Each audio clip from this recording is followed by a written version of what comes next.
اما بعد بسم الله الرحمن الرحیم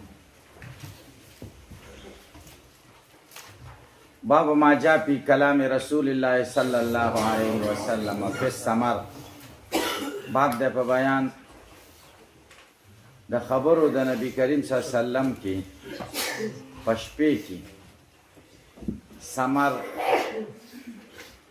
د شپې خبرو ته وایي قصه گویی ماسخوتن مانځنه وروسته خبرې کول د دې نه حدیثو کې منع راغلی ده حدیث د رسول الله صلی الله علیه وسلم منع کړې ده د خوب نه د ماسخوتن مانځنه وړاندې او د خبرو نه منع کړې ده د ماسخوتن مانځنه وروسته وختي وده کېدل او وختي را پاسېدل دا د یو نیک مسلمان او صحتمند د صحت نښه ده د چا دماغي توازن صحیح او دماغي کارونه کوي بوج پې نه جوړیږي د هغې دپاره دا لازم دی چې وختي وده شي او وختي را پاسېږي نو ځکه نبي کریم صلی الله علیه وسلم د شپې د ماسخوتن د مانځه نه وروسته د خبرو اترو کولو نه منع کړې ده بعضې ځایونو کې لکه کتاب العلم کې هم بعضې بابونه تیر شوي دي نبی کریم صلی الله علیه وسلم په خپله د ماسخوتن مانځه نه وروسته خبرې کړي دي بیا پکې تطبیق دار که د خیر خبرې د ماسخوتن مانځه نه وروسته څه د وعظ مجلسي صحیح ده یا د خپلې بیبي سره ضروري خبرې یا د بیبي سره د ګپ شپ د مزاح د خوشطبۍ خبرې نو دا جایز دي او کوم ځای کې چې منع راغلی د هغه د فضول خبرو نه بېکاره خبرو نه لکه اکثره نوجوانان ماسخوتن نه وروسته بېکاره خبرو کې بېټکونو کې نو مور او پلار هم ورسره په تکلیف وي هغوی دروازه نشي بندولی او اوده کېږي نه چې بچی کور ته نه راغلی نو یقین وکړئ چې دا ډېر لوی تعذیب وي والدینو کور دپاره ځکه دا ناجایز عمل دی نو دې باب کې د رسول الله صلی الله علیه وسلم هغه خبرې ذکر کوي چې د ماسخوتن نه وروسته د کور والاو سره کړي دي وایه بسم الله الرحمن الرحيم وبه قال حدثنا الحسن بن الصباح البزار قال حدثنا ابو النجر قال حدثنا ابو عقيل الثقفي وعبد الله بن عقيل عن مجالد عن الشعبي عن مسروق عن عائشه رضي الله عنها قالت حدث رسول الله صلى الله عليه وسلم ذات ليله النساء حديثا وقالت امراه منهن كان الحديث حديث خرافه فقال اتدرون ما ام المؤمنین عائشه صدیقه رضی الله عنها فرمایي نبی کریم صلی الله علیه وسلم یوه شپه د خپلو بیبیانو سره خبرې کولې څه خبرې عجیبه خبرې کولې حدیث عجیبه ناشنا واقعات بیانول فقالت امرأة منهن یوې ښځې د دوی نه یوې بیبي وویلې کأن الحدیث حدیث خرافه دا خبرې لکه چې د خرافه خبرې دي نبی اسلام ته وایي دا لکه چې د خرافه خبرې دي فقال نبی علیہ السلام ورته وفرمایل اتدرون ما خرافه تاسې پوهېږئ چې خرافه څوک و ان خرافه کان رجلا من عذره خرافه د بني عذره قبیله یو سړی و بني عذره قبیله یمن کې یو قبیله ده تاسې په خبره پوه شئ د هغې زلمي هم ډېر ښایسته دي او ښځو کې هم ډېر حسن و او ډېره پاک دامني پکې وه تاسې پرې پوه شئ نو حیا پکې ډېره وه او د هغوی سړي به په ځوانۍ کې وفات کېدل د عشق د درد او د غم نه عاشقي پکې ډېره وه معاشقه هغې نه چا تپوس کړی و چې دا ولې هغې ورته ویلې چې زمونږ د ځوانانو په زړونو کې رقت دی نرمي ده او زمونږ د جینکو پاک دامني ده هغوی کې عفت دی زمونږ د ځوانانو په زړونو کې رقت دی او زمونږ د جینکو صفت هغه عفت دی پاک دامني غلط سوچونه نه د دې وجې نه د عشق د وجې نه دا ځوانان اکثره پکې کم عمرۍ کې نوجوانۍ کې وفات شي برداشت ونه لري زړونه یې نرم دي تاسو که چاته قصیده برده ویلي نو قصیده برده کې یو شعر کې د بني عذرا قبیلې د عشق ته اشاره شوې ده. یا لایمی فی الهوى العذری معذرة مني الیک ولو انصفت لم تلمی. بیا یو ورځ قصیده برده وایو، ډېره حصه پکې وایو انشاءالله. یا لایمی فی الهوى العذری، ای هغه څوکه چې د بني عذره په عشق کې ما ملامته کې، یعنی د نبی علیه السلام د عشق داسې صفا دی زما لکه د بني عذره قبیلې عشق. معذرة مني الیک، زما طرف نه تا ته عذر دی، ولو انصفت لم تلومی، که ته ما سره انصاف وکړې نو ته به په دې عشق ما ملامته نه کړې. د زلیخې په یوسف علیه السلام باندې عشق وکړم چې بیا ښځې را جمع کړې وي، هغه ښځو څه کړي؟ ګوتې یې غوڅې کړې. نو عایشه رضی الله تعالی عنها د هغې باره کې وایي لواحي زلیخا لو رأینا جبینه لأثرن بالقطع القلوب على الید. که د زلیخې د جینکو د زنانو د رسول الله صلی الله علیه وسلم لیدلی وی نو د زړونو غوڅول به یې خوښ کړي وی، د ګوتو په غوڅولو، د ګوتو په ځای به یې زړونه غوڅ کړي وي، زړونه به یې زخمي کړي وي. نو عایشه دا زلیخا ورته بیا څه وایي دې ښځو ته چې پوه شو چې دې کې خو حسن دی. فذلکن الذي لمتنني فيه، دا هغه څوک دی، هغه څه دي چې تاسو پې ما ملامته کوئ. دا اوس د ملامتیا خبره ده. نو خرافه د بني عذره قبیلې یو سړی و، د هغې باره کې یوه قیصه ده. ډېر واقعات دي په دې کتابونو کې چې یو زلمی و په یوې جینۍ عاشق و. نو چا ورته وویل چې پلار نه به مطالبه وکړو په نکاح به یې درکړو. وایي ډېره ښه ده. پلار له یې جرګه ور ولېږله چې دا جینۍ دې پلانکي له په نکاح ورکړه. پلار یې جینۍ نه تپوس وکړو. جینۍ ورته وایي هغه طاقت نه لري زما د لیدلو، که زه یې ولیدلم نو وفات کېږي، یقین وکړه چې مړ کېږي. نو چا ورته ویل نه دا هسې لګیا یې. وایي تاسې ګورئ هغه ځوان راولئ دلته دې ولاړي هسې چې زه بار وځم چې دی زما برداشت لرلی شي که نه. هغه ځوان بار ولاړ دی او دا جینۍ بار راووته او لمن یې وخوځوله، داسې لمنه تاو کړه. تاسې پې پوه شئ. نو دې هلک باندې بېهوشي راغله، ډېر وخته پورې بېهوشه پروت و. نو دې جینۍ ورته وویلې من لا یطیق ملاقات ازیالنا فکیف یطیق ملاقات جمالنا، چې زما د لمنو د طاقت څوک نه لري نو زما د جمال او د ښکلا طاقت به څنګه ولري. دی دا د بني عذره قبیلې داسې یو عاشقانه مزاج و او زړونو کې ډېره نرمي وه. تاسې په خبره پوه شئ که پې پوه نه شئ. نو دا خرافه وایي نو دا بیبي ورته وایي دا خو لکه چې د خرافه خبرې دي. وایي خرافه پېژنئ؟ ورته وایي نه. نبی علیه السلام ورته وایي خرافه د بني عذره قبیلې یو سړی و، اشرته الجن فی الجاهلیت، د پیریانو په جاهلیت زمانه کې تختولی و، پیریانو ځان سره وړی و. فمکث فیهم دهرا، یو لوی زمانه پیریانو سره تېره شوه. ثم ردوه الی الانس، بیا هغوی را واپس که انسانانو ته. فکان یحدث الناس بما رأى فیهم من الاعاجیب، بیا به د خلکو ته بیانولې هغه چې د په پیریانو کې عجیبه خبرې لیدلې وي، نو هغه د پیریانو عجایبات به خلکو له بیانول چې داسې ده او داسې ده. خلکو ذهن به نه منله که نه، ځکه بیل مخلوق دی که نه. نو چې چا به داسې عجیبه یا خبره وکړه فقال الناس حدیث خرافه، خلکو به ویلې د خرافه خبرې دي. موږ هم وزویله که پلان کې خرافات وایي، خرافات وایي، لکه خرافات د دې ځای نه جوړ شو. قیسې باندې پوه شئ؟ د دې حدیث نه ثابته شوه چې رسول الله صلی الله علیه وسلم د شپې د بیبیانو سره خبرې اترې کړي دي. دا دویم ورپسې حدیث د ام زرع دی. دې ته عنوان هم کېښوده ځکه په بلاغت او فصاحت کې دا یوه نمونه ده او دا د 11 ښځو واقعات دي په پخوا زمانو کې. یا د یمن ښځې دي یا د مکې ښځې دي یا د بلې علاقې. هغوی کې خو ادب عربي ادب مهارت ډېر و، نو داسې الفاظ یې ویلي دي چې ډېر ناشنا الفاظ یې ویلي دي.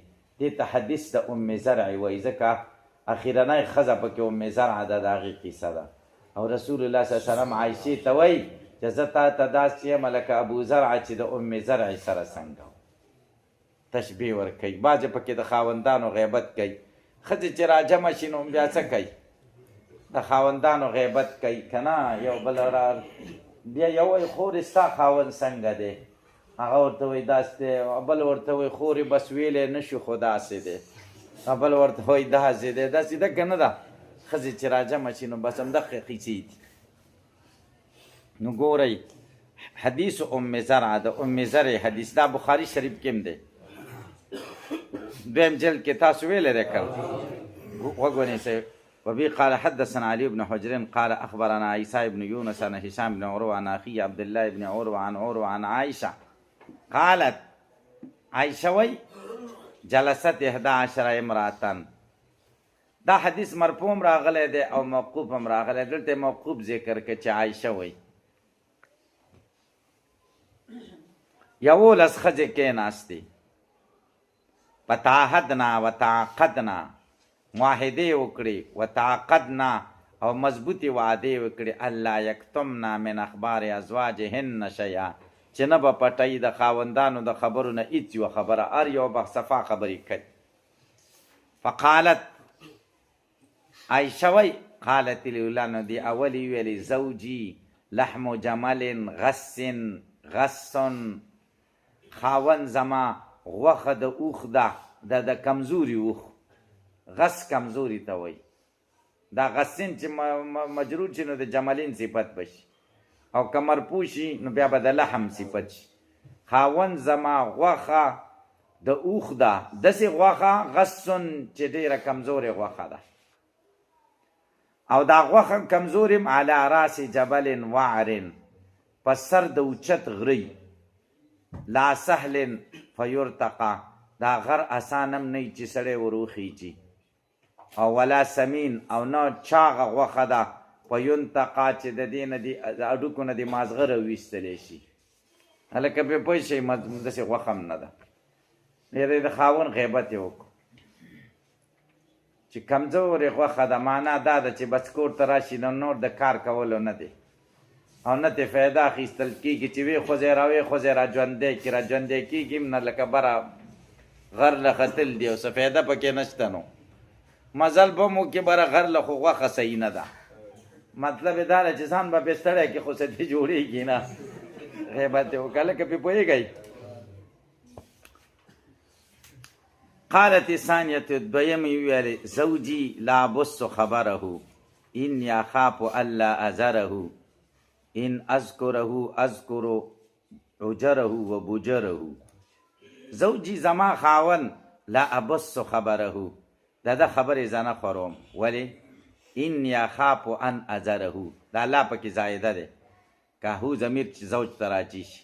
زه یریږم چې د ده کومه خبره به پاتې شي، او ډېره غوسه مې ورته کېږي زه چې وایم پاتې نه شي. که دی یادومه نو اذکرو عجره و بوجره، د ده وړه او غټه خبره به دواړه یادومه، رازونه به ټول یادومه. قالت الثالثة درېیمه ویلې زوجي العشنق، خاوند زما چې کوم دی بدخویه دی. عشنق بدخویه، بد اخلاقه. ان انطق اطلق، که زه خبرې کوم نو طلاق را کول کېږي، که زه خبرې کوم که څه ویم نو طلاق را کوي. او پین اسکتو معلق، او که خاموشه شم نو بیا معلقه یم. معلقه دا معنا ده چې ښځه کوي مې نه، د ښځې والا معاملات را سره نه کوي. رڼا راکړه. د ښځې والا معاملات را سره نه کوي. څه ویلی هم نه شمه چې دا څه سړیتوب دا څه کې، څه ویلی نه شمه، د طلاق ویره ده نو بیا به څه کوم، نور د خیر خو دی نه. نو قالت الرابعه څلورمې ویلې زوجي کلیل تهامه، زما خاوند داسې دی لکه د تهامې شپه، د تهامې شپه ده. شپه تاسې پرې پوه شئ. دا او لا حر ولا قر ولا مخافة ولا سامه، نه ګرم دی او نه یخ دی او نه ویره شته او نه ستړیا شته. دا یې صفت وکړو. هلکه تهامه نجد او حجاز مقدس سرزمین دی ته تهامه وایي. د دې شپه ډېره خوږی پوه شې پې. لا حرون نه ګرم دی یعنې غوسناک نه دی، ولا قرون ډېر یخ هم نه دی چې بې غیرته دی، ولا مخافتن ویرم نشته چې کور ته راشي ویریږو دي. ویریږو نه ځکه اخلاق یې صحیح دي. بد سړی کم یو دی چې کور له راننوځي ماشومان ته په کړکیو غورځېږي، کله یو دې طرف ته منډې وایي او بل دې طرف ته، دې ته بد سړی وایي. او ښه سړی څوک وایي؟ نښه د کریم څه ده چې ماشومان د ده په مخ کې بېادبي کوي، دا د کریم سړي دغه ده نښه ده. ومن کرم الرجل سوء ادب غلمانه، دا مشهوره خبره ده. د معزز سړي نښه دا ده چې ماشومان به د ده په مخ کې بېادبي کوي.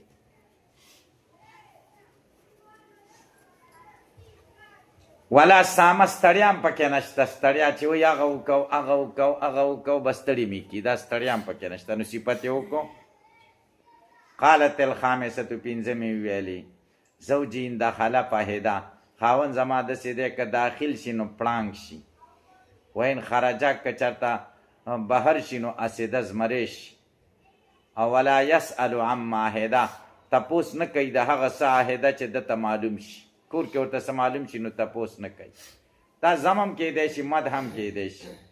چې مد شي نو خاوند مې داسې دی ان دخله فاهده پړانګ شي. پړانګ معنا دا چې د هر څه نه ځان خبروي، په آرام شي. او که وځي بهر نو بیا زمری کور کې ښځې سره زور نه کوي، ځکه د ټیزن سړي دا کاري چې ښځې ته تکړی او بار بیا د 2 روپو هم نه وي. ولا یسألو عما عهده، او چې ما څه کړي دي او څه غلطي ورته معلومه شي د هغې تپوس هم رانه نه کوي. چاره خبره باندې مالګه دې ډېره کړې ده، چیني دې په چایو کې ډېره کړې ده، دا د خسیس سړي کاري. ښځې سره به ګزاره کوئ، دا خو بیا صفت شه که نه. او که غیبت شي زم شي نو زوجي خاوند زما ان دخله فاهده، که داخل شي پړانګ شي په کثرت یې نوم کې چې بس راشي او ډډه واچوي نو بیا د چا پلار راویښ کړي د کره پهلوانو دی. وین خرجه اسیده، او که بار وځي نو بیا زمری. ولا یسألو عما عهده، او تپوس نه کوي چې څه ورته معلوم شي چې مالګه نشته، چای نشته، چینی نشته، د دې تپوس هم نه کوي، بس بې روزګاره دی. دا یې مطلب څه بیا خو ځم شه که نه.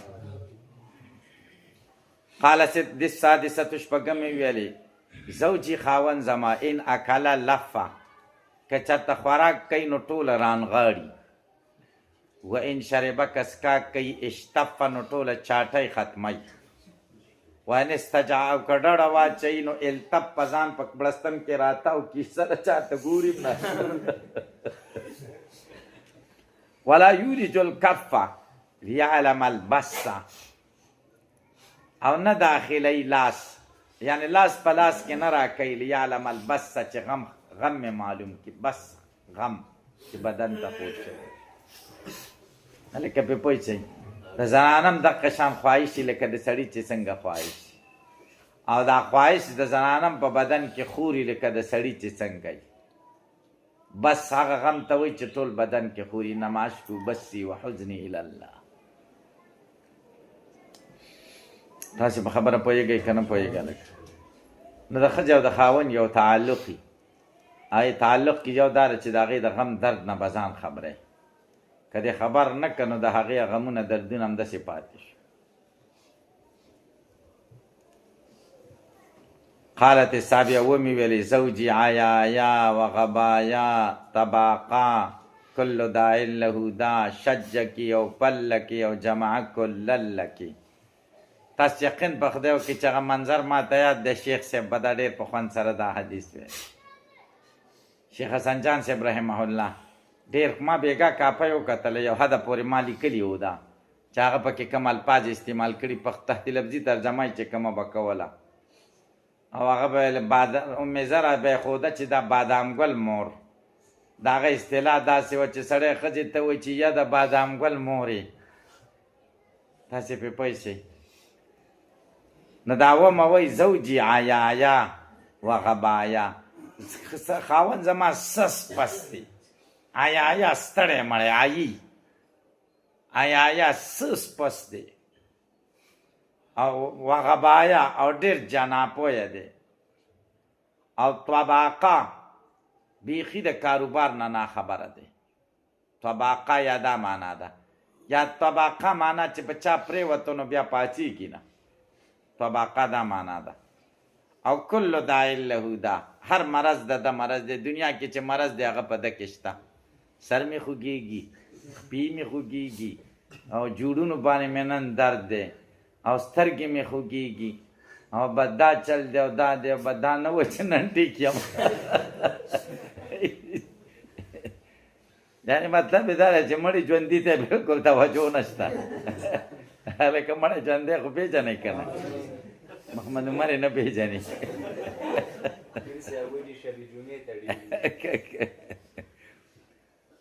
نو شجه کې څه ویلی هم نه شي شجه کې یا به د سر مات کی او فله کې یا به د هډوکې مات کی او جمعه کلله کې یا به درته دواړه را جمع کی سر به دې مات کی هډوکې فلول د هډوکې ماتېدو ته یا شج زخم ته وایي د سر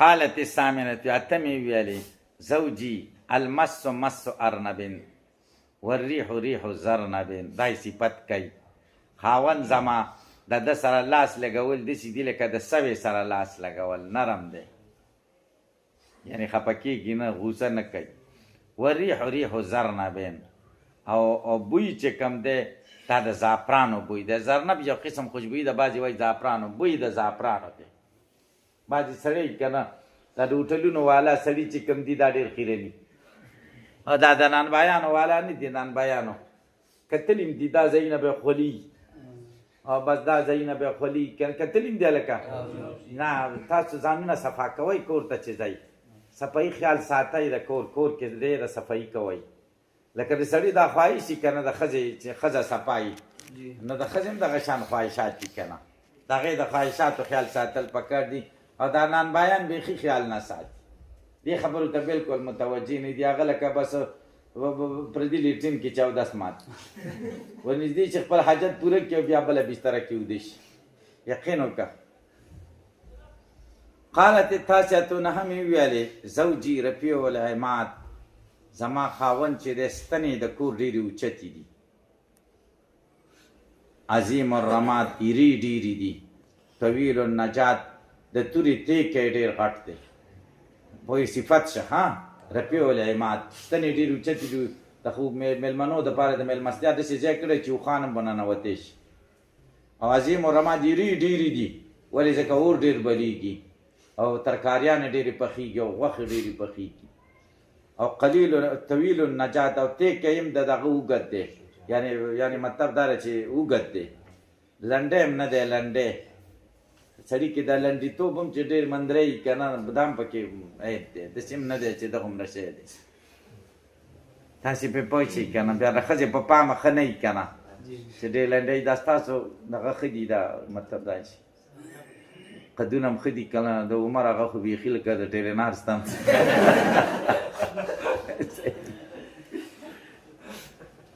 تاسې پرې پوه شئ قریب البیت من الناد او کور هم د مېلمنو ځای ته نږدې دی ناد نادیه ناد حجرې ته وایي ګپ شپ ځای ته مجلس ته قالت العاشرة لسمې ویلې زوجي مالک خاوند زما خو مالک دی ما مالک څه شی دی مالک خیر من ذالک مالک د دې ټولو نه چې تاسو کوم ذکر کړي ټولو تاسو خاوندان نه زما خاوند ښه دی له ابل کثیرات المبارک د ده اوښان دي ډېر دي او ډېر خیر دی پکې او قلیلات المسارح او ډېر کم مسرح د پولو ځای کم دی چراګاه ته ډېر کم ځي ولې ځکه دلته رالوشي او دلته استعمالوي او حلالوي که چراګاه ته نه اوزګارېږي چې غره ته لاړ شي اذا سمعنا صوت المزهر ایقنا چې کله د ساز او د سرود آواز واوري نو یقین شي چې انهن حوالک د دې اوښانو دا یقین شي چې اوس به موږ مړه کېږو ځکه هغوی کې دا و چې مېلمانه به راله او مجلس به جوړ شه نو شپېلی به یې پکې واله نو چې شپېلې وایي پوه شي چې مېلمانه راغلي او زمونږ خیر نشته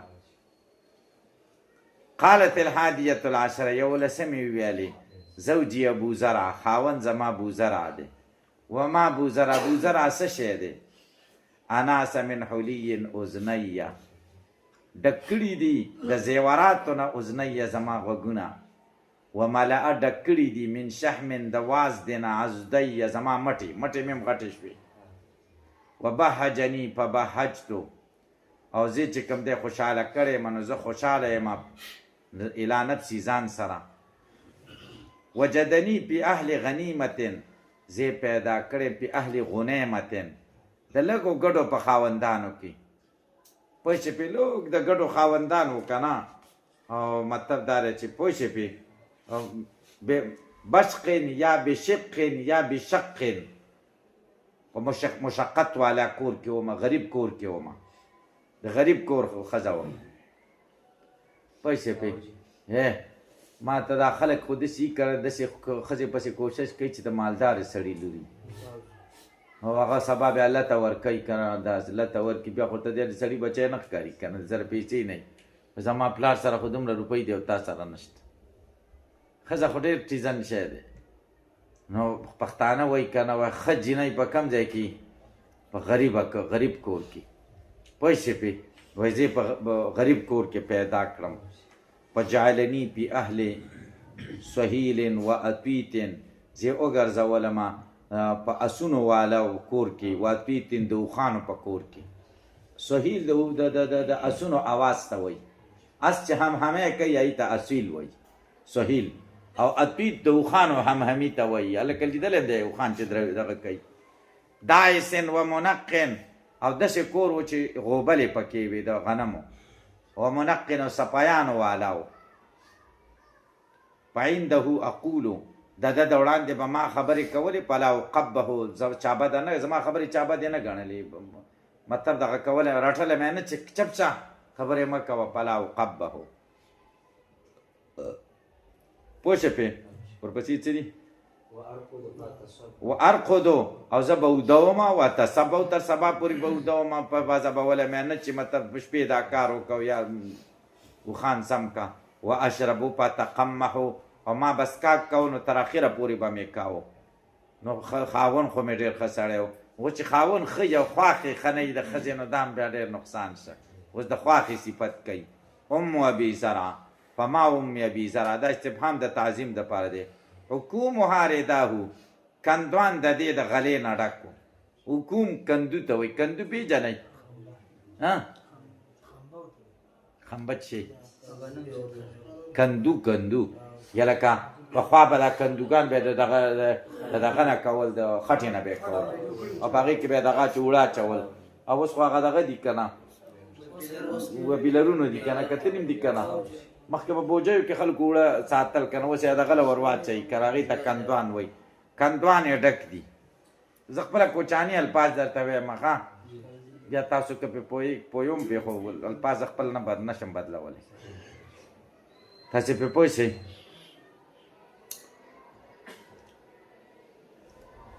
نو و بیتها فساحو او کوری کلاو کشاده نو خواښې خو ډېره ښه ښځه وه او زوی مې څنګه و مخکنی ښځې بنې زوی ابن ابي زرع فما ابن ابي زرع مزجوه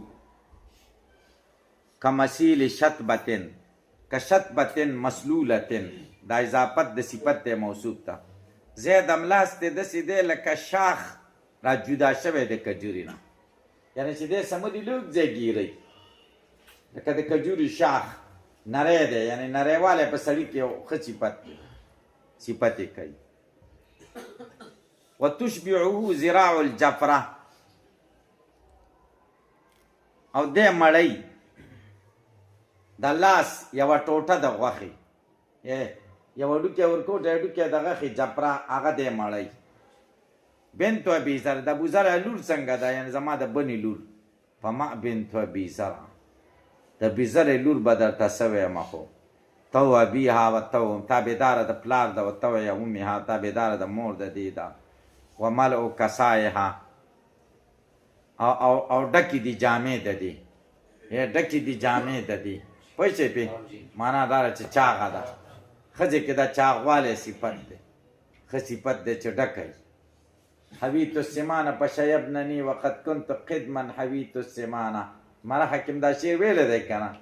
د سړي کې ښه صفت دا دی چې نری او مطلب په ښځه کې ښه صفت دا دی چې ډکه وي، ښه صفت یې بیانوي.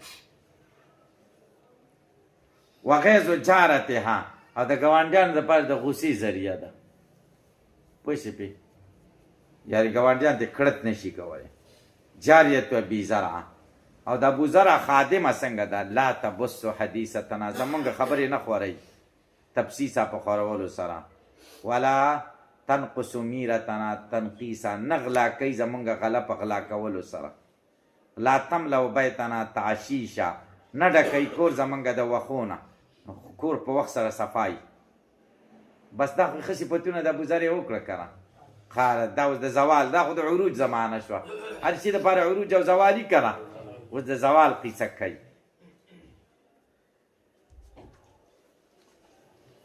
قالت خرج ابو زرع، ابو زرع ووتو.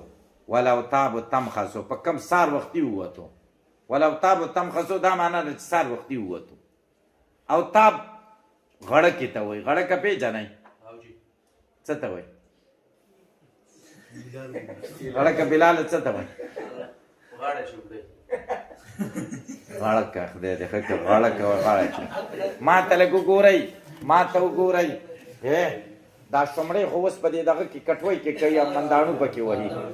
پخوا به دغه کې کوی، دا دغه نه وي ګوډی، ګوډي کې به یې ماسته واچول که نه، هغه به یې داسې داسې کول. تاسو هغه وطن کې نه دي لیدلي؟ هغه به بیا چې لږ به یې وړقوله، بیا به یې خوله خلاصه کړه، کوچ به یې ترې راواخیسته، بیا به یې داسې داسې کوله که نه. پوه شئ. ول اوتابو چې غړکې تمخصو شمړې ته جوړېدې، یعنې ښځو به پخوا وختي سار وختي به شمړې جوړ، ځکه یخني به و، کوچ به ترې ښه راوته، کلک به و. یعنې سار وختي ووتو، کنایه ده. تاسې هغه عربي خپله دغه پرېږدي، تاسې خپله غړکه خو دی وایي چې غاړه پکې راله نو تاسې پرې پوه شئ. کم دی دی فلقیه امراتن دی، مخامخ شه دی یوې ښځې سره.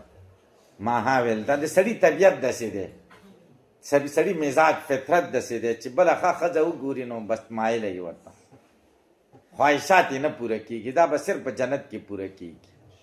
او دا ځان په خپله کنټرولول پکار دي. سړي مزاج داسې دی، یوه ښځه هم نه خوښېږي، خوښه یې ده، خوښه یې ده، خو چې پردی چې ده ورسره واده وکړو، تاسې پرې پوه شئ که نه. تاسې یقین وکړئ چې یوې سره واده وکړو، چا بله به مې کړې وی نو ډېره به ښه وه.